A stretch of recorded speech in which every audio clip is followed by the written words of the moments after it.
Seria inútil. Está no Evangelho de João, capítulo 9, versículo 27. Esse aqui é aquele milagre em que Jesus cura. É uma cura de Jesus. A cura do cego de nascença. Ele passa a ver. Essa coisa, tem uma palestra sobre ela, é inacreditável isso aqui. É uma das palestras que eu mais dou risada e aprendo muito. Então, seria inútil. Respondeu-lhes o cego que havia sido curado. Jesus cura o cego, ele era cego de nascença, quer dizer, comprovado pela cidade, pela comunidade toda, que ele nunca enxergou. Não é que ele enxergava e depois ficou e estava usando essa malícia para viver do povo, né, como mendigo. Não, ele já nasceu cego, sempre foi cego, e aí ele foi curado. Aí o que acontece quando algo de bom acontece? Aqueles que se sentem prejudicados com aquela atitude, imediatamente vai e confisca a coisa do milagre, né? Então, ele ficou bom, pega ele, chama ele que queremos conversar com ele. Vamos interrogá-lo, né? E vamos ver o que é que está acontecendo aí. E é ele que fala assim, ó. Respondeu-lhe: já vou-lo disse e não ouviste. Para que quereis tornar a ouvir? Fez uma pergunta. Tá bom? Depois eu vou ler uma passagem para você entender mais ou menos como é que é essa passagem. Ela é muito interessante. É muito frequente a preocupação de muitos religiosos no sentido de transformar os amigos compulsoriamente, conclamando-os às suas convicções particularistas. Quase sempre se empenham em longas, fastidiosas discussões, em contínuos jogos de palavras, sem uma realização sadia ou edificante. O coração sinceramente renovado na fé, entretanto, jamais procede assim. É indispensável diluir o prurido de superioridade que infesta o sentido de grande parte dos aprendizes. Tão logo se deixam conduzir a novos portos de conhecimento, nas revelações gradativas da sabedoria divina, porque os discutidores de más inclinações se incumbem de interceptar-lhes a marcha. Compreenderam? A resposta do cego de nascença aos judeus, argutos e inquiridores, é padrão ativo para os discípulos sinceros. Lógico que o servidor de Jesus não negará um esclarecimento acerca do Mestre, mas se já explicou o assunto, se já tentou beneficiar o irmão mais próximo com os valores que o felicitam, sem atingir o alheio entendimento, para que discutir? Se um homem ouvir a verdade e não a compreendeu, fornece evidentes sinais de paralisia espiritual. Ser-lhe-á inútil, portanto, escutar repetições imediatas, porque ninguém enganará o tempo, e o sábio que desafiasse o ignorante rebaixar-se-á-ia ao título de insensato. Não percas, pois, as tuas horas através de elucidações minuciosas e repetidas, para quem não as pode entender, antes que lhe sobrevenham no caminho o sol e a chuva, o fogo e a água da experiência. Tens 1000 recursos de trabalhar em favor do teu amigo, sem provocá-lo ao teu modo de ser e à tua fé. Muito, muito interessante. E aí ele mostra assim. E esse homem, Jesus o curou. E aí pegaram o homem e começaram a entrevistá-lo, né? E aí tá aqui, ó, 27.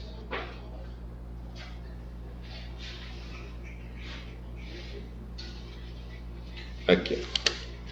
Ele falou assim, ó, que o Cristo havia curado ele e tal, isso e aquilo, né? E aí eles disseram assim, os homens perguntaram, esse homem é de maior? Traga eles para cá que nós vamos interrogá-los. Então chamaram pela segunda vez o homem que fora cego e lhe disseram, dá glória a Deus, nós sabemos que esse homem é pecador. Então ele respondeu, porque ele falou que Jesus era um homem bom, babá, e ele disseram assim, mas a gente sabe que ele é pecador, falando que Jesus era pecador. Se é pecador, o cara falou, se é pecador, não sei. Uma coisa eu sei, era cego e agora estou vendo. Disseram-lhe, pois, que te fez? Como abriu os teus olhos? Respondeu-lhes, eu já vos disse e não ouviste. Que quereis ouvir novamente? Porventura vós quereis tornar-vos discípulo dele? Aí ele maltratou, né? Aí ele foi duro com os fariseus, porque ele falou, olha, eu já te falei quem me curou. Eu já falei como é que aconteceu. Mas se você não quer, por que você está perguntando de novo? Você quer por acaso se tornar discípulo dele? Né? Aí eles ficaram muito bravos.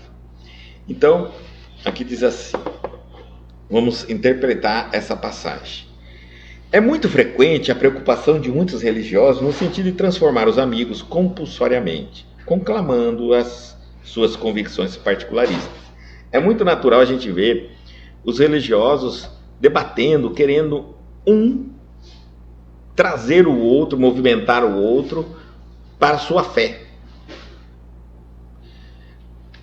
É compreensível quando aquela fé é sustentada pelos frequentadores. E aí, nesse caso, quanto mais frequentador, mais dinheiro aquela fé recebe para sustentá-la. E foi pensando nisso que o Espiritismo quebra esse vínculo de não haver doações, né, tributos, qualquer coisa que as pessoas possam fazer. Porque estaríamos também nessa luta de sobrevivência, angariando fiéis para as contribuições.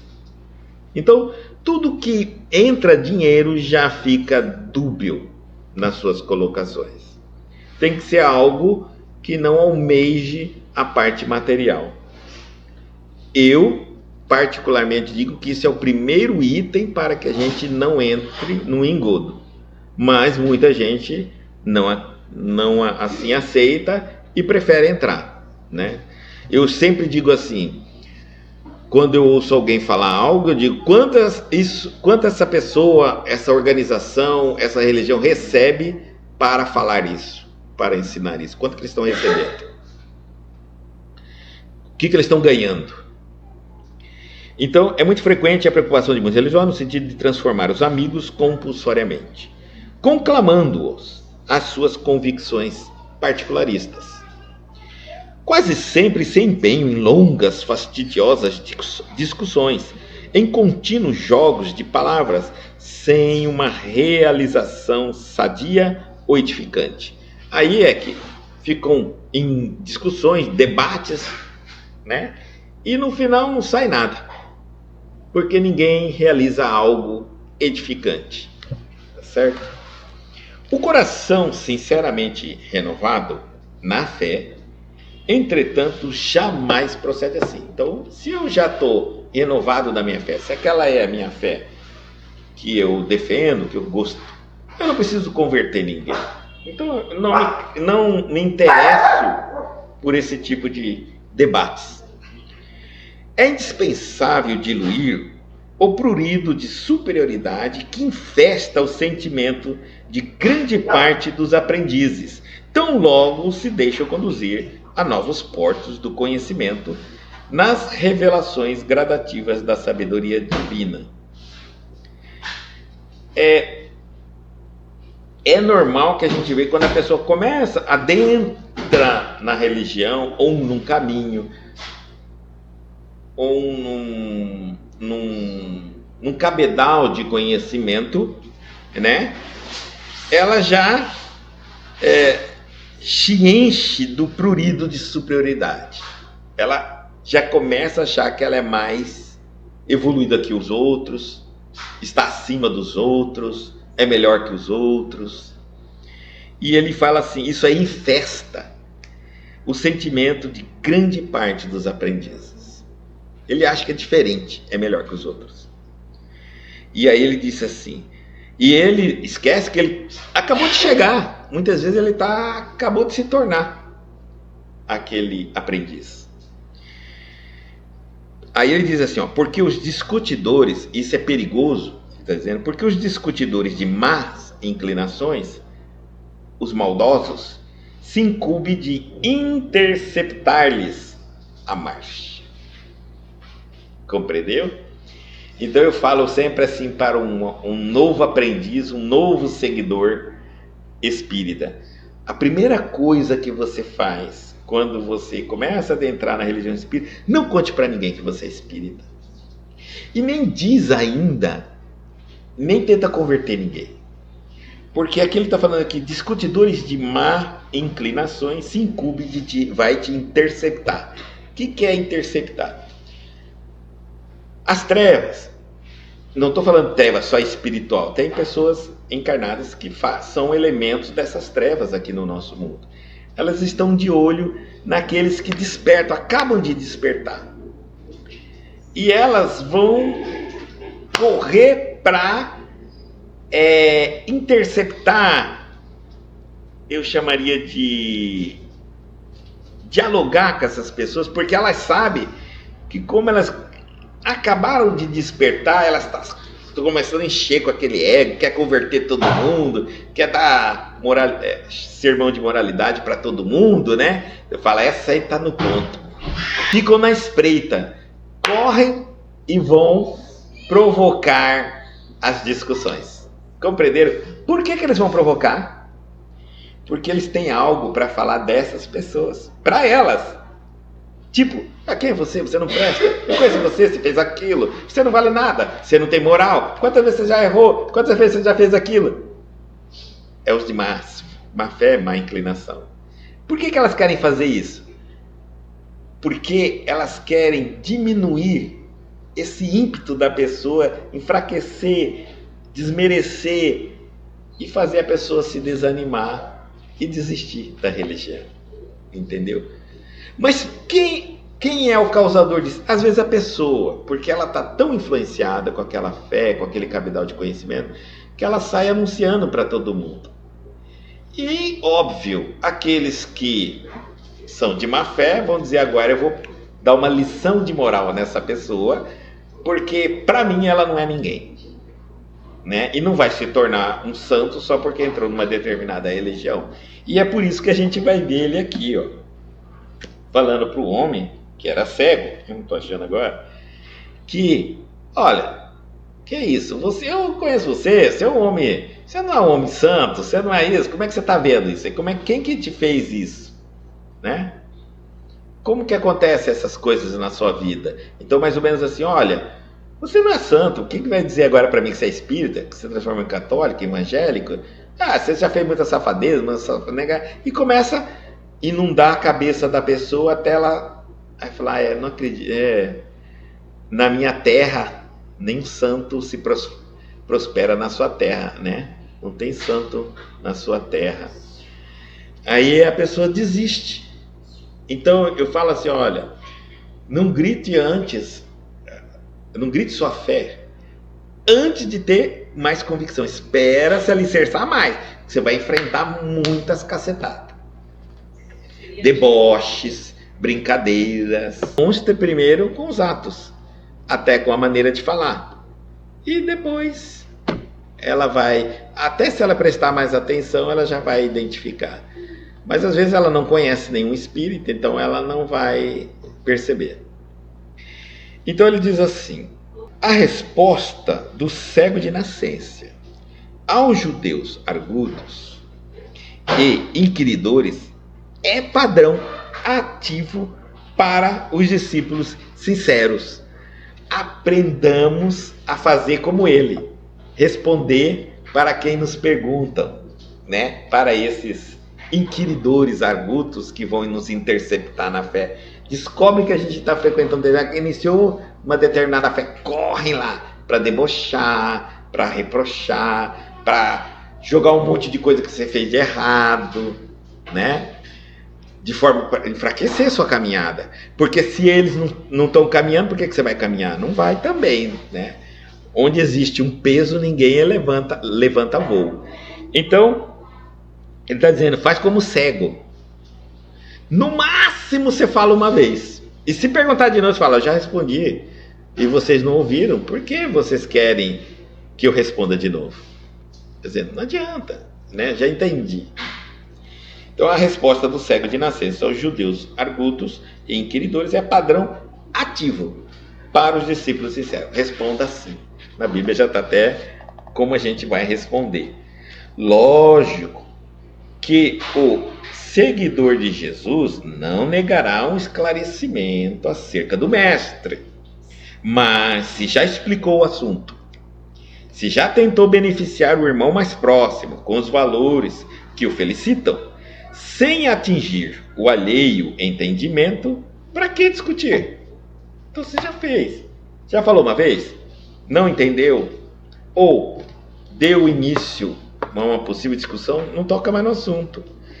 Se um homem ouviu a verdade e não a compreendeu, fornece evidentes sinais de paralisia espiritual. Entenda, ele está paralítico espiritualmente. Travou. Ele está travado. Ele não é uma pessoa má. Ele é uma pessoa que tem uma paralisia espiritual.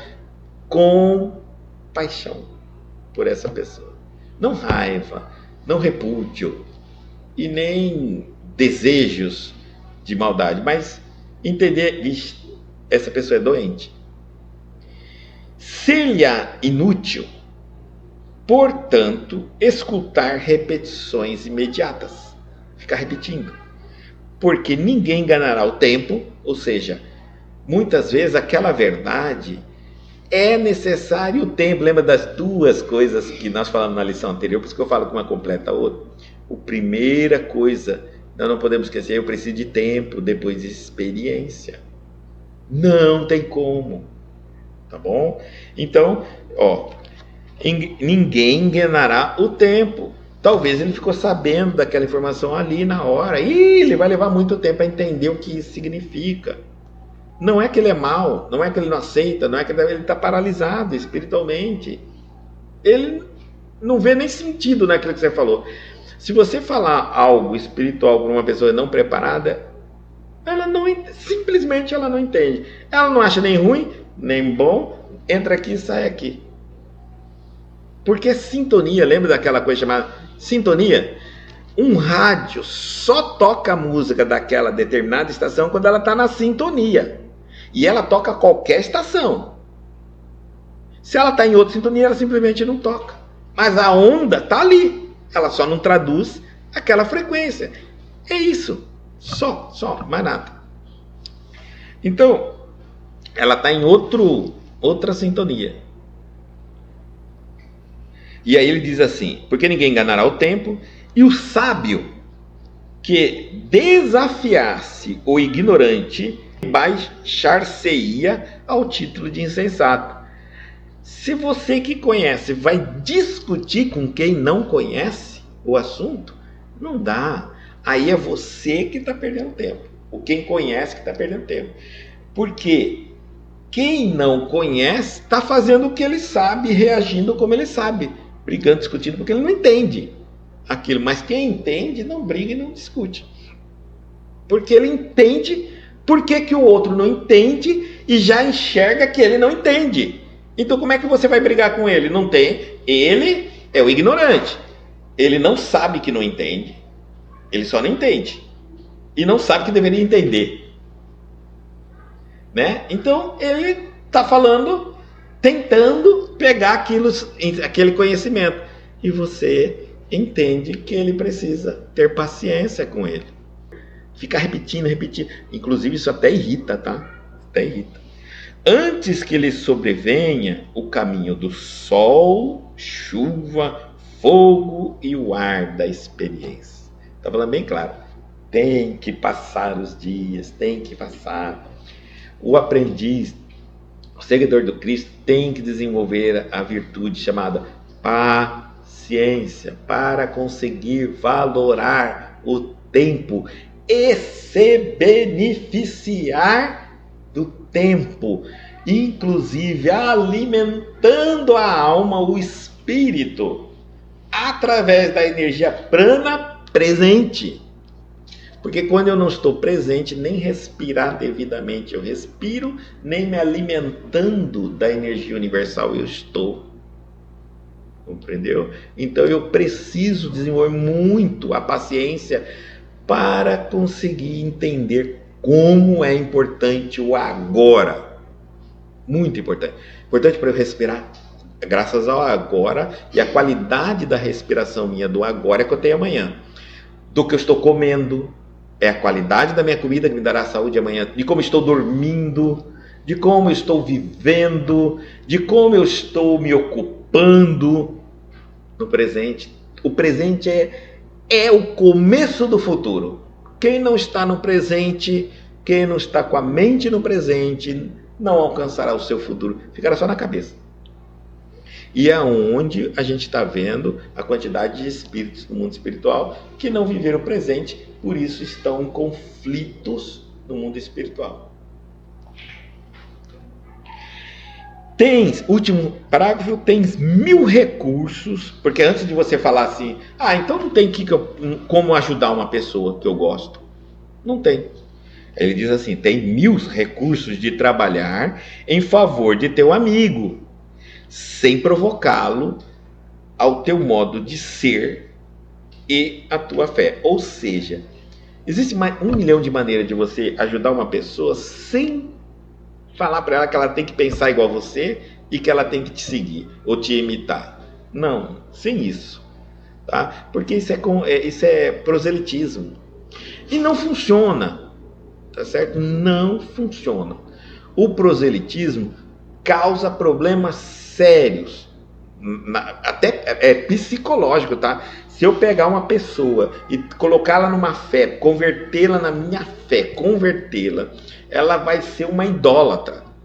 Ela nunca será uma espírita. Ela tem que escolher, a religião você escolhe por similitude de propósitos na sua vida, do que você busca para a tua vida, onde você quer chegar com essa busca, qual é a finalidade dessa busca. Não é fazendo convertendo ou impondo alguém. Quando temos filhos mais jovens na família, criança, a gente impõe sim a religião, porque é dos pais, né?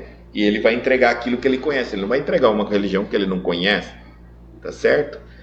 Eu, por exemplo, penso que, não sei, ficaria muito preocupado se o meu filho, que não alcançasse a idade dos 16 anos, começasse a seguir uma religião que eu não conheço, com orientadores que eu também não conheço. No mundo que nós vivemos, eu não sei se seria uma boa opção. Porque quando eu assustar, ele é um menino bomba, uma menina bomba. Não. Os pais têm que levar os filhos aonde ele conhece, é seguro para ele e onde ele comprova, para não ter surpresas. Depois dos 16, os filhos podem ir para onde eles quiserem, porque aí eles já são livres para poder fazer. Mas até antes disso, não. Infelizmente, não. Nós vimos o que está acontecendo atualmente no mundo.